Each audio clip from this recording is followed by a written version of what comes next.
How you guys doing? This is the Phoenix Review. However, I want to do a much broader topic, and that's talking about just paying attention to races and watching the standings go up and down. We'll have that. I just didn't want to title this as the Phoenix Review because typically people don't tune into Phoenix reviews or like race reviews that much. So I want to use this as a example of bringing up something else that I enjoy doing, and that's watching the standings. That's understanding how a race is playing out, and I would like to have it in the discussion that is already established that we're adults having an adult conversation, not in a sense of I like watching how much money I'm winning or I like watching how poorly my lineups are doing. Like, we need to get past that barrier, and if we get past that barrier, I fully honestly believe that watching live scoring for NASCAR might be one of the most important things that you can do to learn what lineups are working, what lineups aren't working, how races are playing out, and what needs to happen to make certain lineups viable, and what needs to happen to keep guys out from being optimal or push guys into being optimal. And I want to try and use that by looking at this Phoenix race as an example, and that's mainly what we're going to do here. So first and foremost, we all lied. I can't believe I fell for it. I fell for the NASCAR propaganda all over again. They were like, this car is going to race. We're going to be able to pass in this car. We got low downforce back in the driver's hands. Now, I will admit, it is way more fun to watch these drivers actually having to wheel the car. But in terms of passing, in terms of being able to get around people, nah, nothing. You can't do that. It's not the issue with the changes they made here. It's a next-gen platform as a whole. That this car is a failure. People want to crap all over the car tomorrow, but this next-gen car has severely taken several steps back. And in the grand scheme of things, real quick, maybe Brian France wasn't that big of a loser. Maybe he was on drugs because he understood what he was keeping from happening, okay? Keeping the chase, keeping all these changes. Maybe he had a lot of pressure, man. I think we misunderstood Brian France a lot, man, because they blame him for not expanding to different road courses and keeping the schedule the same, which at this point, I wish we had way more 1.5 miles, and I wish we had a way better car. But past that, you can't pass. You cannot pass in this car at all. That is what's been established, and that is what we saw again here. And I want to go over really quick a lot of things that we were discussing in the Discord as things were going on. And yet again, if you support me with the $25 support on Patreon, you get access to the Discord. I understand if you don't necessarily want it, but this is a race where I was having a lot of fun paying attention to the leaderboard because this race ended up playing out in a sense that you couldn't pass at all, which I noticed right off the bat. So, like, for example here, and I'm mainly just going to go over. Let me get this up real fast. So clearly this is the line there. So, like, I'm mainly just reading stuff from Discord as I kind of go through. Also, these are my exposures, but you'll see them anyway as I do this video. And I kind of want to go through and talk about this race here. So, and we're going to look at lines, and this is not about, a lineup build. I mean, everybody knew where I was at anyway. This is more so what we can learn from watching races, and I think it's absolutely imperative that we do that. So I'm going to use this as an example. I highlighted, for me, whenever I do these are, this was, I think, a Reddick line that I took out and a Blaney line that I took out. Anytime I normally highlight stuff before a race, it's because I'm removing a lineup that I just don't like or whatever. And then if I highlighted people here, it's because I'm telling myself, hey, I probably need to get to these people as I get through lineups. So I highlighted, Suarez, and I threw him in, technically this would be the 20th line that I made, and then this would be lineup 21 that I made because I took out the third one that I made, so I added Suarez. I was being severely underweight on Eric Almirola, and I needed to get to Eric Almirola just because I wasn't able to, or I wasn't getting to him. So I'm going to leave these highlighted because I need these notes for me when I come back next year or when I come back in the fall. But what I want to talk about here, and I kind of want to talk through the races, and I'll bring up DraftKings in a bit. So let's kind of go through this race, right? Okay. And this is what I mean, like looking at standings, and people can do this several different ways. You can either pull the CSV and just look through people's player pools. You can look through different things. I typically find I work a lot better if I'm using graphs like this to track my own lines, or if I'm honestly just using the DraftKings app, preferably on my iPad. That's literally why I have an iPad. It's for fantasy sports, Sure, I watch Netflix and YouTube on it. I'll eat whatever, but I mainly use my iPad during sporting events to track lineups. That's truly, if you look at the amount of time I spent on it, it's literally having the DraftKings app open, going through lines, just because it's way easier for me, and I enjoy going through that a lot easier. It's just easier for me to track stuff and pay attention to just how my mind works. So as we get through this race, and you can do this also by looking at lap by lap data, okay? So this is just another way to look at lap by lap data. Now for me, because I've watched these races, and I haven't rewatched it, but I was paying close attention to Phoenix just because I was like, whoa, this turned into a race where you cannot pass. We can learn a lot about line construction really fast. So, for example, and also, sorry, I know I'm kind of over the place, but I'm really excited about today's episode and just talking about this stuff. So, in my head, when I build lineups, when I see these ownerships, or of my own ownerships, when I see these lines, it is because my projections are telling me to play these guys because they have a potential to be optimal, or what the projections are. That's what, and if you listen to the show I did with Sheets on Sunday morning, and he asked me specifically what happens if, I run my stuff and I'm either not getting, I for whatever reason, I might not be landing on the chalk and stuff, Eric Almirola, that's, I typically tend to trust that stuff. Now here, Eric Almirola, busted because he blew a tire, or didn't blow a tire, the rim broke and stuff. Outside of more than likely, I would have been wrong there, and Eric Almirola would have been optimal. But anyway, I kind of want to go through the race and talk to you about this. Is how I visualize everything, and I was really thinking about how to show this stuff on screen. I just have to do it here. So let's go through the race. Okay, right off the bat, we take the green flag. Larson has the lead. Okay, and the way we approach this race, and I'll get to Michael McDowell, get to other drivers in a moment. The way that we approach this race is looking at certain people who has a chance to be optimal, who has a chance to lead laps. Let's talk about Kyle Larson for an example. Okay, I believe that the Kyle Larson debates this weekend were a true waste of time. Not in a sense of, duh, you should have played Larson. Not in that sense. But because Larson is very much binary. He is either optimal or he's not optimal. His ownership should not have a impact on what you do with him if you have stats showing this driver being optimal. And we can very easily, and I will even use the backhand of that with Cole Custer on, sorry, I ran late. I wasn't able to track. I know I ran 12 lines. I had 100% Custer and I had 100% Kyle Busch.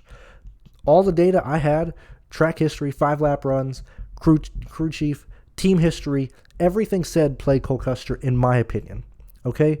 So at that point, when I'm seeing data points that strongly leaning me towards drivers, that's when I typically am like, yeah, I'll go 100% on these guys. I'll go 100%. Just everything I'm saying is telling me to play him. And me fading him is, sure, it can be a ownership play, but it's primarily me, leaning into a situation that is most likely not going to happen for a leverage case in a situation like that. In a sense of if Cole Custer busts, if he doesn't do well, clearly I'm not going to be there, because everything is saying that he shouldn't bust or anything, and every data point other than the mentality that he has in the car is what's hindering his performance, in my opinion. He started on pole. If you look at how he pulled away from the field, the man was nearly 3 seconds ahead when the first caution came out. He was he was well over 2 seconds. I believe he was going to go to 3 seconds ahead of the second place driver. The caution comes out.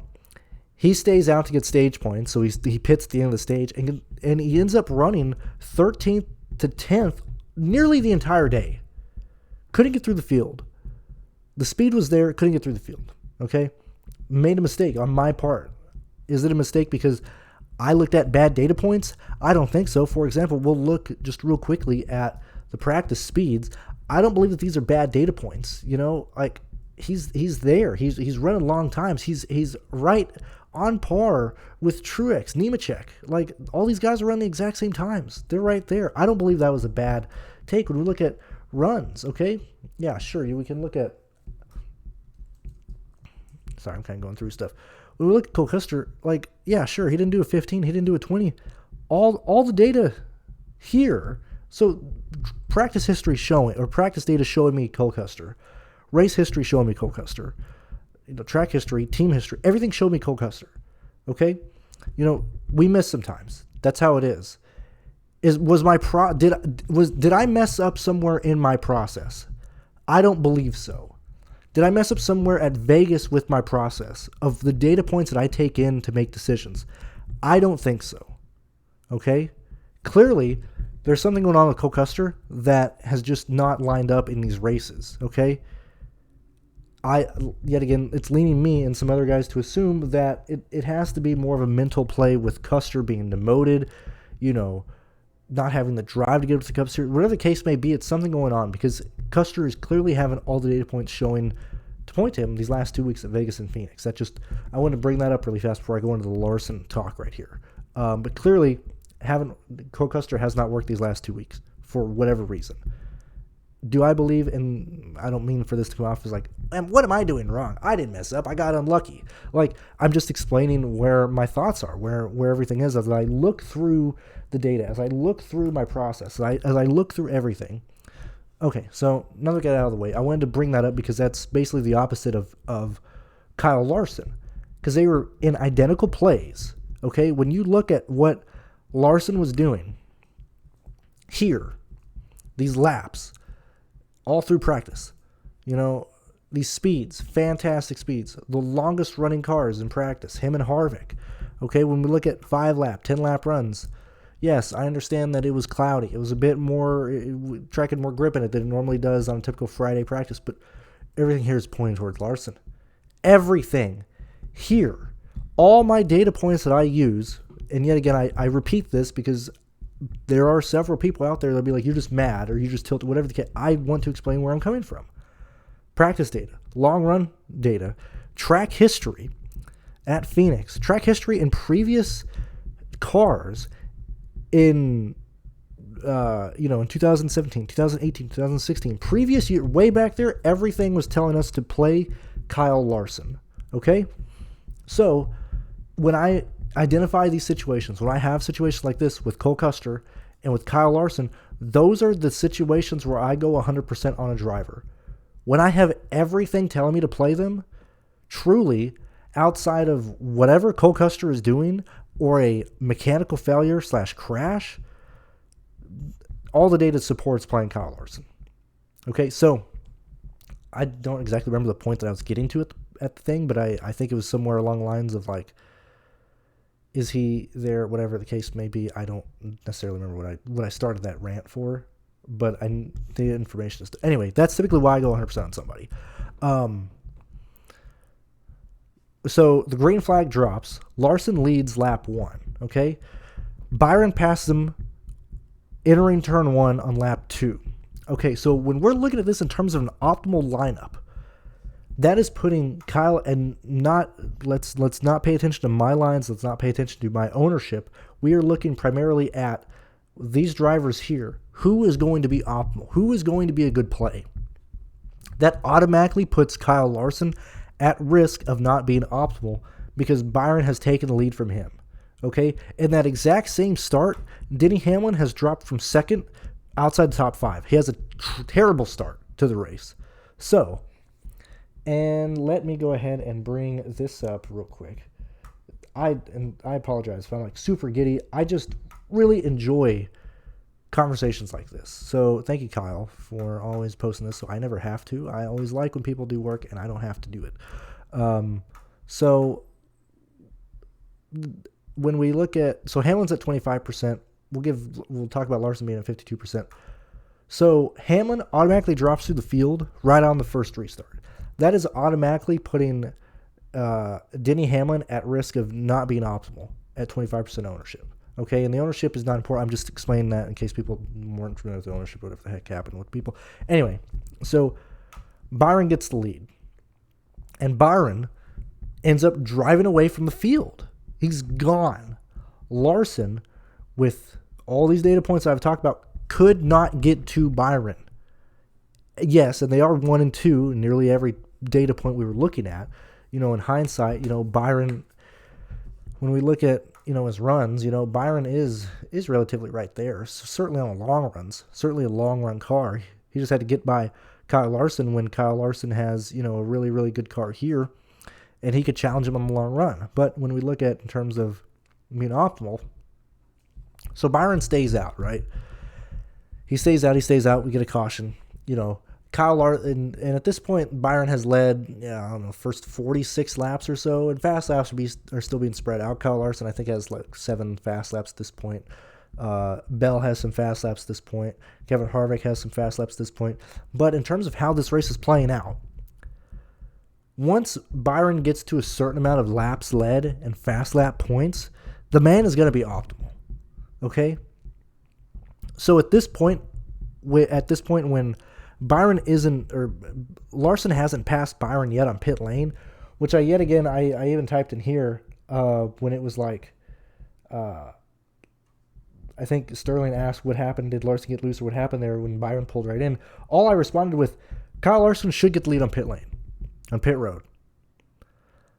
And if he doesn't, I'm going to really start tilting because he has number 1 pit stall. He's going to be coming in second. And the only way he fucks up is if he spins or if he speeds on pit lane.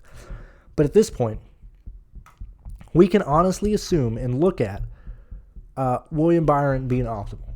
Okay? Now, how am I saying that? Why am I saying that? Well, due to his price at whatever the hell it is, $8,900. Okay? So, actually, I'd rather do it on this screen, actually, because that'll be more, because then we can see the price, and that'll give way more feedback, or way more explanation here.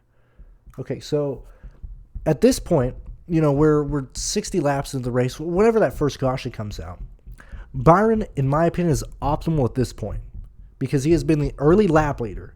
He has been the guy to shuffle Larson out of the way, which when we build lineups, and this is going back to these types of lineups, when we build lineups, Larson, Hamlin, we're assuming that Larson is optimal. And 50% of lines are assuming that Larson is optimal, okay? Mainly everybody assumed that Larson was going to be optimal. It was just, are you going to play him? Or are you not going to fade him? Or are you going to fade the data? Whatever the case may be.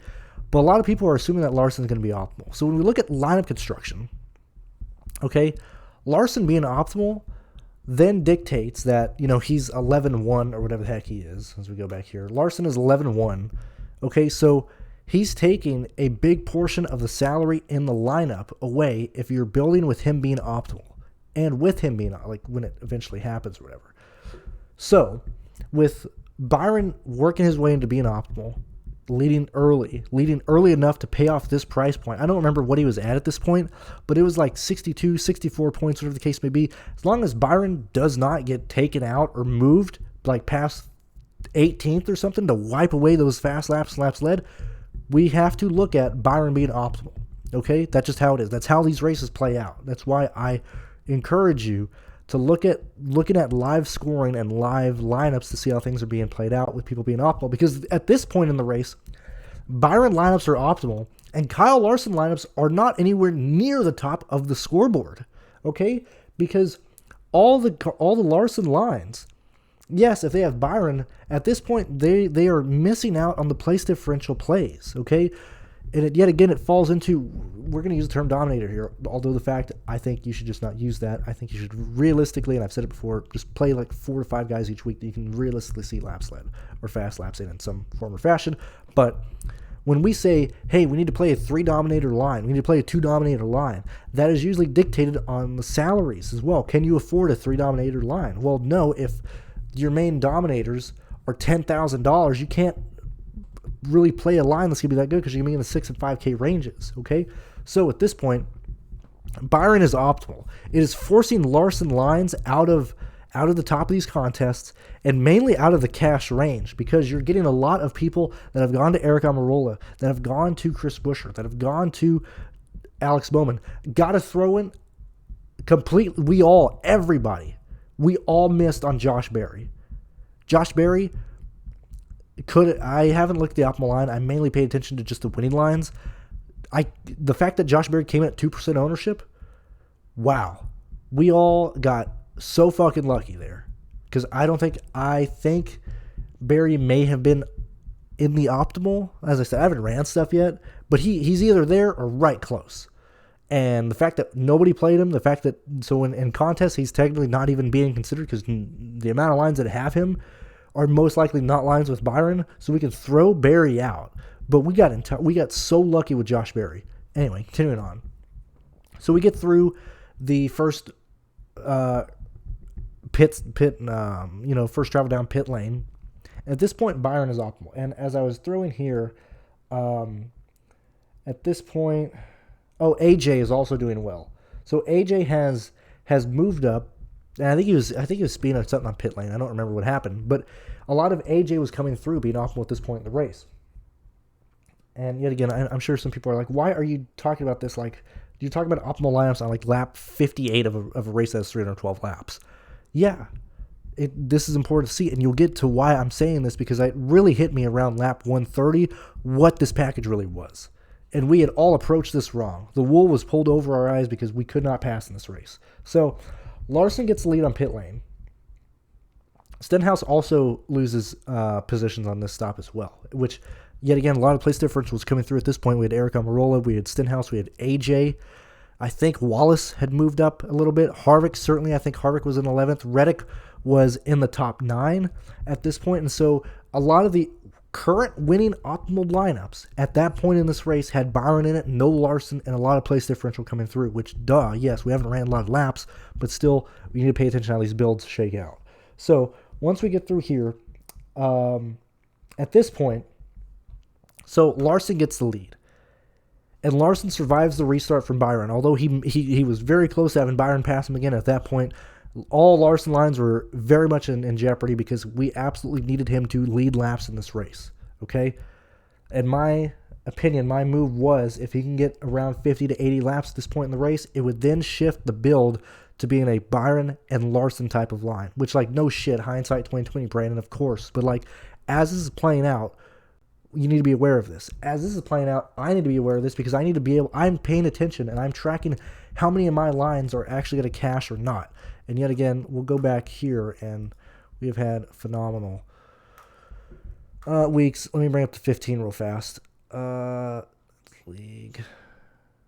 The reason I'm doing this is because I want to emphasize how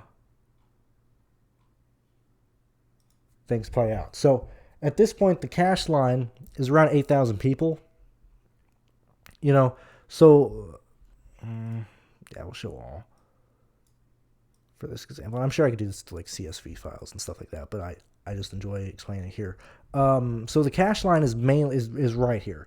At this point, Byron is owned at 22%. This contest pays out 20-ish. I just went blank. Let me look real fast for this example. What are we paying out here? Yeah, it pays out 20. So at this point in the race, and this is why I encourage you to pay attention to live betting. So we have 22% lineups with William Byron, 20% of the field being paid out. Clearly, not all William Byron lines are going to cash today. Clearly, not all Larson lines are going to cash. What is the distribution of lineups that have both Larson and both William Byron at this point in the race? At this point in the race, it's probably around, I'm going to guess in my head, maybe 16%, maybe 17%, somewhere around there. Because you also have, and you can just look back at your own lines as well. Like, look, I have 25% of my lines with both Larson and Byron, okay? And I'm probably being aggressive on Byron. I'm certainly over, just 5 lines, but I'm certainly over the field on him. A lot of the field has probably gone Larson Hamlin, Larson Bell. So at this point in this race, when Larson takes the lead and starts going on a long run, I'm like, okay.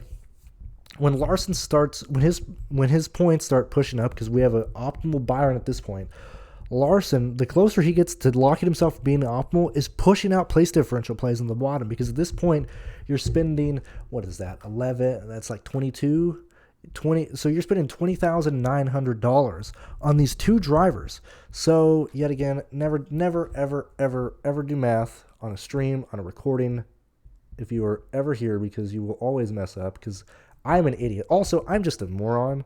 I got held back in first grade. I never went to college. Okay, so I like using calculators a lot because it doesn't make me look like an idiot. So this leaves you 29,100 for the remaining part of your lineup. So you can go a lot of different ways here. But the reason I'm bringing this up is once Larson gets that lead, once he stays out for a good portion of the race, entering probably midway through stage 2 and stuff. So let's lock in Larson to be optimal. I start looking at the winners. Because at this point, we're at like lap 130, 120. Look, I got to assume that like Byron and Larson are optimal at this point. learning how this race is playing out, it's going to be those two guys, the main lap leader, because they are clearly ahead of the field, okay? Harvick's kind of making some gains through the field at this point, but the main place differential plays coming through are Harvick. We have Eric Almirola. We have Stenhouse battling there. This is before Zane Smith goes an additional lap down, so Zane Smith is hovering right around 30th to 29th with right around 18 points. Some lineups are having him in there, some lineups aren't, but the current winning lineups in this race, really through the first 100 laps, have Brad Keselowski and Michael fucking McDowell.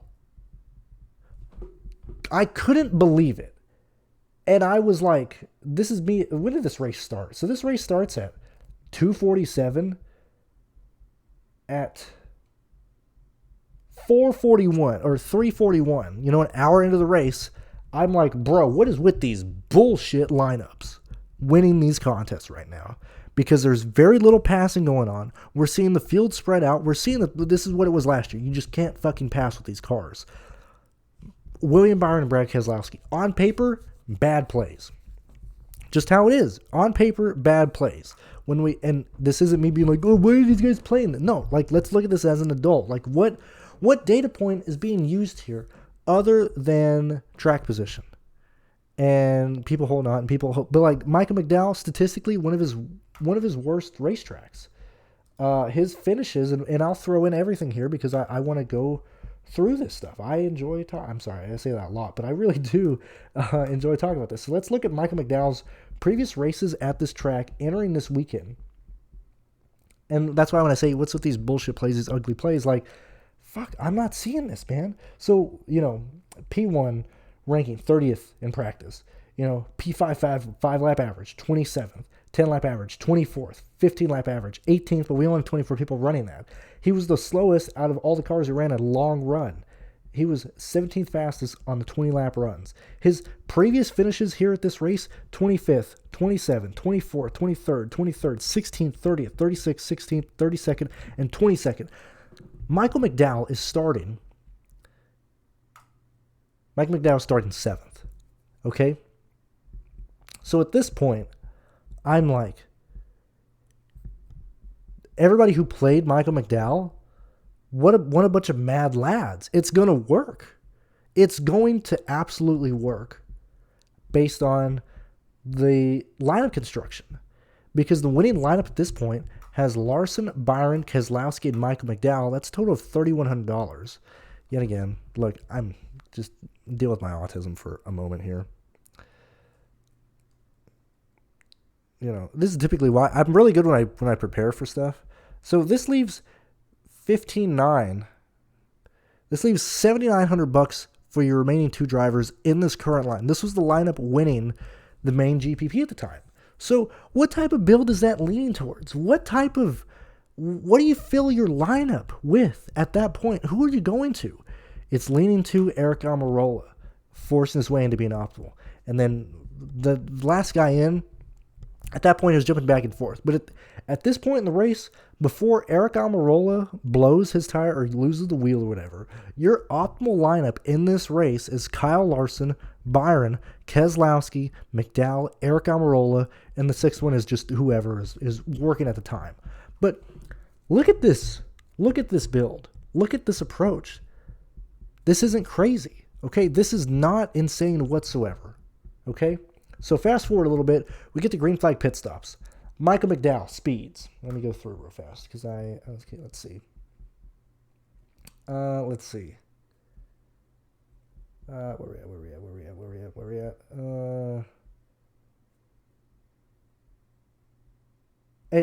So at this point, Zane Smith is, he's a lap down, and he's the first car one lap down. And I'm explaining to Scooby in here that, honestly, outside of, yellows or huge people wrecking, these types of lineups are going to finish right around where they're running right now. They might not be the winning-ish lineup, but, look, if you have a lineup and if you fucking pay attention, if anybody actually looks at how scoring works in NASCAR, if you have a top 300 lineup, top 500 lineup, outside of gigantic swings of Chuck crashing, leaders speeding on pit lane, You hover there the entire day in NASCAR. That's just how it is. And as I said, until major events. But when things go green, you hover around these positions if you are there the entire day. And then you slowly move up, so on and so forth. And so, at this point, Micah McDowell, Keselowski lines are occupying the top, three-ish hundred, top lineups. And certainly, maybe not both of them together, but Keselowski and McDowell plays are in the top 300 here. That's absolutely shocking in my opinion. I could not believe it based on the practice speed that Micah McDowell had, based on the practice speed that Brad Keselowski had, based on these cars. It was absolutely shocking to me, okay? And so at this point, around 348, I'm like, look, if Larson can hit around 80 lineups, that'll be the part where it forces in Byron and Larson together. And as I said, that's when it starts forcing in, Eric Almirola, place difference play. It may have been Harvick coming at this point, but I don't think you can afford him with that line because McDowell was just having fucking more points than Harvick by holding his position here.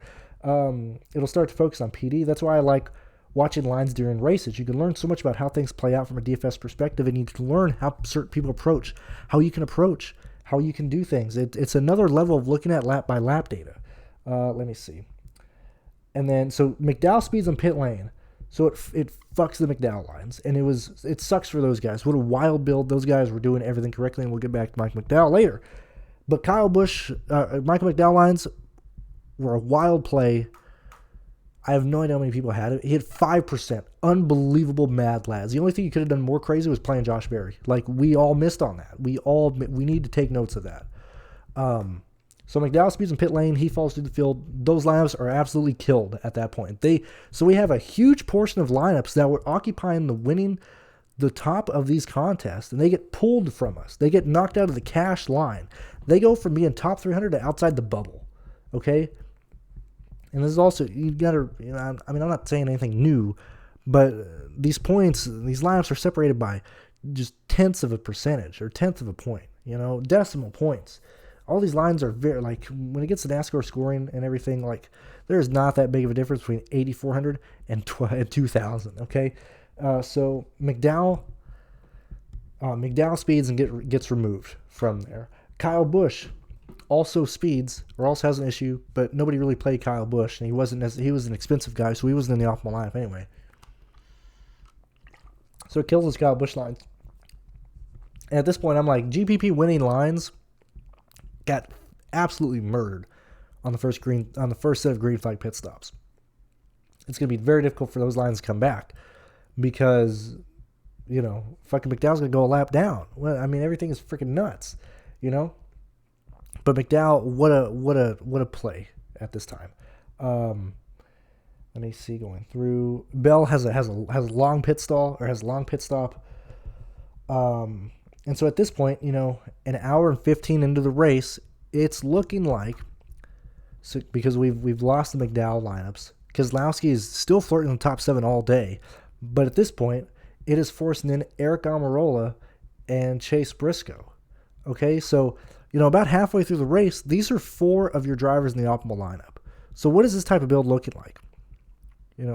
Actually, I'm going to take Keselowski out for this because I don't know where Keselowski was at this point. But it was these 4. It was your 2 dominators and 2 place differential plays, and then just people filling out whatever the case may be. But at this point, 3,600, right around the 7K range. So it could have been somebody like Cindric, could have been somebody like, Chris Buescher. It may have been Chris Buescher with an 8K guy, maybe Chris Buescher and Bubba Wallace or something, Chris Buescher and Alex Bowman. Whatever the point is, it was your 2 lap leaders and place differential plays coming through. And then Eric Almirola loses the tire. Unbelievable luck. Can't believe it. 44% of lines are not necessarily dead because I had 25%. I still had some Eric Almirola lines cash, but that is a huge amount of chalk murdered from the field. And so, yet again, looking at live scoring, contests that are up here winning swings, okay? Yet again, I understand people are going to be like, why are you looking at these standings on a race that still has 150 laps left? Because if this race goes green, like these short tracks really seem to do in this package, like these tracks really should do outside of bullshit yellows, these are how races play out. When we run into races that don't have yellows, this is how races play out. It's not based on luck of drivers getting through. It's cars just getting through the field, or like focusing on not luck to the extent of that, but you know what I mean. So that's huge. It removes a gigantic portion of lineups that are currently winning, that are currently top 3% lines, which is what I try and target. If I can get lineups in the top 3% of a contest, I have a real chance to win or take it down or just get a lot of money. That's how I've always approached it. If I can build a line that gets into a top 3% of a contest, I will let luck take it from there, and I will let things play out past that. So anyway, at this point, Eric Almirola gets taken out, takes out 44% of lines, we'll say 38% of lines. But at that point, a big portion of those lineups have Larson in them. You know, a big portion of those lineups do not have William Byron in them. A big portion of those lineups. And so, anyway, let me go through. At this point, Chris Buescher is running. At this point, so because Eric Almirola crashes out and is taken out in the race,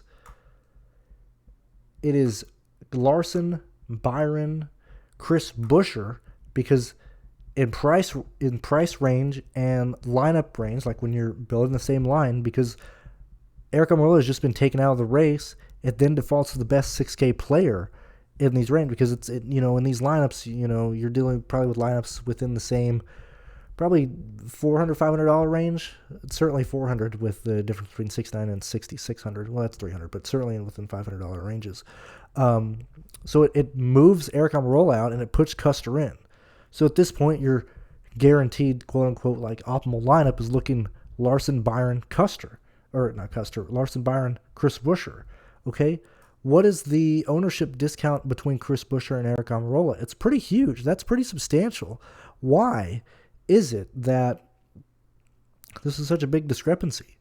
These should have been in my opinion, they should have been way closer. They should have both been around 30, not necessarily one at 44, not necessarily one at 28. But it puts these guys in here. At this point, it's also putting a Harvick in. Okay, yet again, we're right around the exact same sum between these four drivers, but it is a drastically different build in terms of these drivers that are coming through, because we're seeing Chalk crash, we're seeing Chalk go through and everything like that.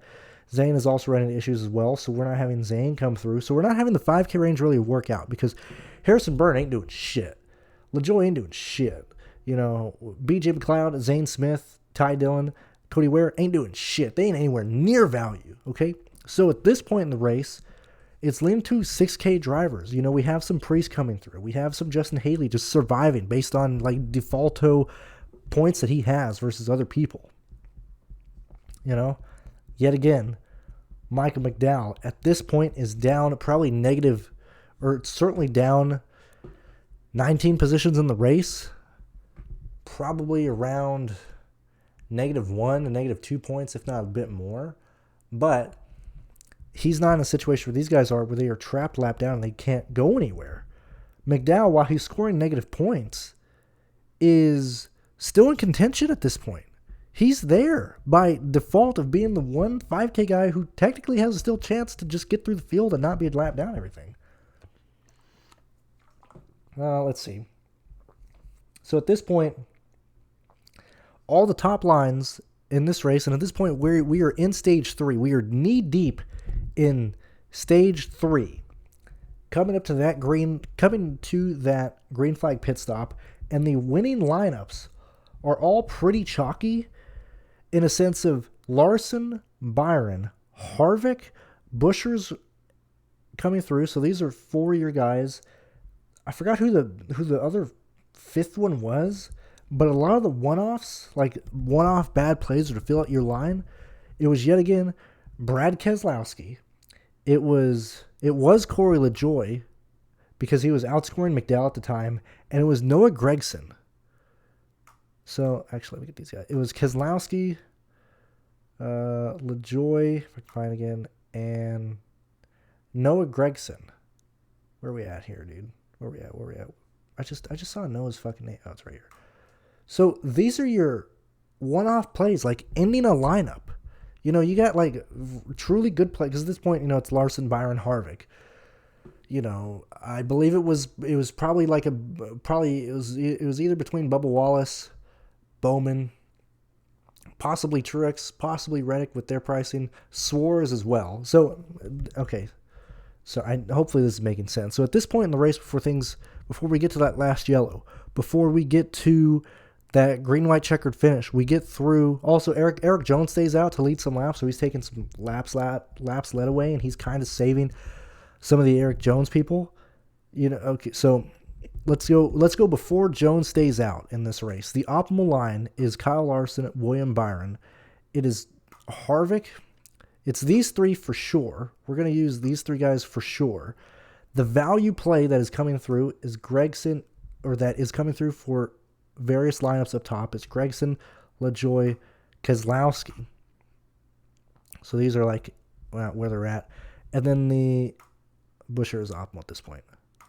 So we have these four drivers here, and the other drivers that are being spread out are the AK range drivers that are fitting into lines and just fill them out. So it's these three here. Okay, we'll put those in yellow. So this race is playing out to where you needed these guys at this point. This is what the race was, because you're paying up for these two guys. You're getting your value play with Chris Buescher.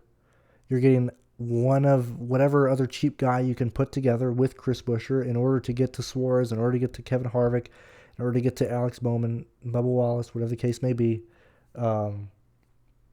So at this point, we start green flag pit stops, which is always a terrible disaster because you always have one idiot staying out, basically trapping themselves either lap down if it goes green or force himself to be optimal by getting laps led if we have a yellow. So that's Eric Jones. So Eric Jones starts 10th. Yet again, he stays out. Him staying out is being the highest scoring driver. He's getting more laps led. I forgot what Eric Jones finishes the day with in terms of points. But the fact that he's scraping those fast laps or those laps led off from people is huge. Like that, Eric Jones, if we get a yellow when he is still in the lead lap, Eric Jones off. I'll just do the fact that he got laps led in that situation there. Okay, so let's go ahead and clear this. So, we're coming down to the wire. The yellow comes out with Harrison Burton spinning and hitting the wall. We have a ton of people trapped a lap down. The leaders all pit. Everybody who was a lap down gets the wave around. So everybody's back in lead lap. So we have roughly 24 cars in lead lap. When under green, it was roughly around like 16, 17, 18 drivers. Okay. Now, for the most part, at this point, it's Larson, it's Byron, it's certainly Harvick, because Harvick has taken the lead on the pit. So it's these three guys being optimal. It's these three behemoths. 11, 9, and 9, and $2,900, $3,100 left for your remaining three drivers. So we're in lineups that are building right around in the 7 and the 8s, possibly one 6K guy, depending on who it is. We get another yellow with AJ Allmendinger crashing, with Ty Gibbs crashing, and everything like that. So that is eliminating some of the potential value plays that are coming through because AJ Allmendinger was lapped down. He gets the lead back. He's going to be racing for position. He's right back here. He gets taken, whatever the case may be. So anyway, we survive a bunch of restarts. We survive a bunch of people doing dumb shit like, Hamlin, what the fuck are you doing? Like, Ross Chastain is in Denny Hamlin's head unbelievably. It's insane how much what Chastain is doing affects Denny Hamlin. Like, if you're Chastain, you're just smiling because Denny's thinking about you all the time. But anyway, let's get to like the nitty and gritty. We survived the restarts, which was also wildly stupid. It's very, very rarely that, and I'm using this as like pure examples here. This is where I was at entering the last green white checkered, and that might be the first green white checkered, and this is where I was at the end of the race. So we don't see a huge discrepancy outside of, like, this first one is also including my PGA stuff. This is just NASCAR. But we don't see a big discrepancy in terms of lineups that changed up top, which is really surprising. We nearly never get that on green white checkered finishes. We almost always get more place differential coming through or somebody moving out, but for the most part, the top lineups did not change and were able to survive the restarts. I mean, this is 20 minutes apart. 2 restarts survived, which that's what I consider. I survived those fucking restarts, those dumbass restarts. So yet again, why am I looking at this? Well, let's go ahead and look at the winning lineups really fast. How did things happen? How did things play out? You know, what happened here? Who won? How did these guys win? Oh, okay. So we have Ryan Preece come through. Okay, that's fine. You know, Buescher, Stenhouse, who made up some positions here, came out of nowhere. You know, didn't necessarily knock the doors off of stuff, but just gained like 4 positions. That was all you end up needing. Clearly, you know, you had the place difference play come from Preece. But looking through, I'm pretty sure, it may not have been in this contest, maybe in the 4. We see McDowell. Let me see. Yeah, here he is. Dude, this motherfucker. You're telling me? What an awesome play. Gunnars, too. What a mad lad play. Unbelievable. You got AJ, not even at 5X. The man's $6,200 score. He did not hit value. Michael McDowell did not hit value. Got close, but you're telling me entering this race, giving him -6 place differential at 24 points would have done it? That's crazy. But look, that's how it plays. I mean, this isn't the optimal. This guy finished, 11. That's still a fucking nice payday. Look at that. You know, it's right there. That's 383. This is 385. Look how close these fucking lineups are. That is insane. And clearly, yeah, we're always going to have place differential come through. You know, like, not come through in this situation, but like optimal lineups are always going to be place differential and stuff. But, man, who held on positions all day? And I think Keselowski got stuck in 2nd or 3rd gear at the very end because I think he was up there as well. But like LaJoie he's in the 7th highest played, or 7th highest, tied for 7th, not hitting value. You know, like this is what I haven't seen anybody talk about this week. Or, it's Monday right now, but that's insane, man. That's freaking nuts.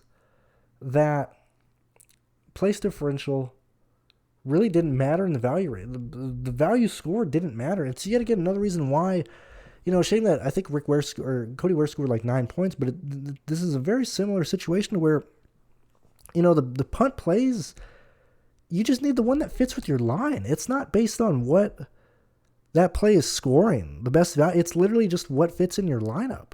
Great on this last restart. I know Briscoe gained some positions there. Certainly, he gained 2 with, Chastain putting the fence and Hamlin putting him in the fence. But through this entire race, place differential, track position was huge. I don't know why I keep saying place differential. Track position was absolutely huge here in this race. So my main takeaway from NASCAR is, 1, you guys are full of crap. This car sucks. You're not going to be able to pass on short tracks. 2, pit road is huge, yet again, as it was last year. So entering Richmond, entering Martinsville, entering the road courses, I don't expect a lot of passing. I don't expect that stuff. I don't expect people to just fly through the field. Look at, Austin Dillon get buried in the field. Harrison Burton buried in the field. Cindric buried in the field. Clearly, we have Stenhouse gained very few positions. Very few. Like, these are, where's Stenhouse at? 4 positions. 4. Yes, 4. As I said, don't ever do math on stream, boys. 4 positions. 6 positions. Biggest place differential in the swing line is 13. That's insane. Harvick, leads. We could argue that Harvick was a dominator or whatever the case may be. Whatever you want to do there. We were playing him based on the fact he was going to finish top 5 anyway and get fast laps anyway. Him getting the laps led was just a bonus. But it would have gone to these 3 guys anyway because it was split between these. If Harvick didn't lead him, it was going to end up being Larson, and Harvick would just run second, whatever the case may be. But place differential was not coming through. I-9, congratulations on barely making. Actually, not barely, but man, when you're throwing 98, look at these. Man, these are. That was also another thing. I don't know how many lineups Dump Truck did. This is clearly his first line, and if it's the first line, it won't show up parentheses. But look at these. These are all kind of max. I'm going to say max entry, guys. If you're throwing 32, I do 20, and that's 300. You know, if you're doing anything more than that, I'm considering you a bit of a MME player. These are lineups that you are getting knee deep in your crunches because they have quote unquote such ugly plays. Ty Dillon, the man is $5,000. He needs 25 points to hit a 5x. He gets fucking 17. You know, watching this race play out was insane. It was insane watching it play out up here. And that's why I mainly wanted to look at this or analyze this or talk about this stuff, because I haven't seen really anybody else talk about it. But entering the short tracks this year, dude, I don't want to chase place differential. I want to chase track position, man. And man, shout out to fucking McDowell, man. That guy pisses me off. Michael McDowell pisses me off so much, man. The guy starts 7th. He speeds on pit lane. He goes a lap down. Do these bullshit restarts. He finishes 13th. I can't believe it going through. I couldn't believe it. And where are we at, Stukas? This is, yeah, dude. Dude, this shit's hilarious. Good old Jesse from Breaking Bad. McDowell, how many times? Truly. Guys, look, when you play like this much, every fucking week McDowell looks like a terrible play. It's unbelievable. It's unbelievable. And he's worked so many times. It is unreal. So going forward, short tracks this year, if I see ugly plays, we cannot rule them out up top. If they are top 20 guys, certainly starting top 15, you can't pass in this car. You cannot pass in this car. And that is my takeaway. That is my very long-winded summary of what I analyzed during the live races, during the live stuff. I want to look at what lines are being built that I'm not doing. Clearly look at my lines. Am I even in this fucking range of McDowell, Ty Dillon? I have some Eric Almirola, but I mainly went to Chris Buescher. But still, am I like playing these ugly plays? No, I'm not. I did not play any Jones, man. If Jones has that yellow come out when he's leading, Jones is optimal. I would have had 0 Jones. Chastain. He's not going to be optimal, but he doesn't kill you until Hamlin puts him in the fucking fence. Hamlin is going to work just fine until he throws himself to the rear end of the field with, 24 cars in the lead lap. I don't even know where Denny Hamlin finished, but, he fell way back because he's focused on Chastain. What the fuck is going on, man? But yeah, that's really the main takeaway, or what I want to talk about, leaving Phoenix, just because that's what I really saw and learned and what I wanted to speak on. So if you've been here for the entire hour, thank you very much. Consider supporting me on Patreon or watching my live shows and stuff like that. And I will see you guys in the preview videos for Atlanta this week. I'll see you guys then. Thank you very much for being here.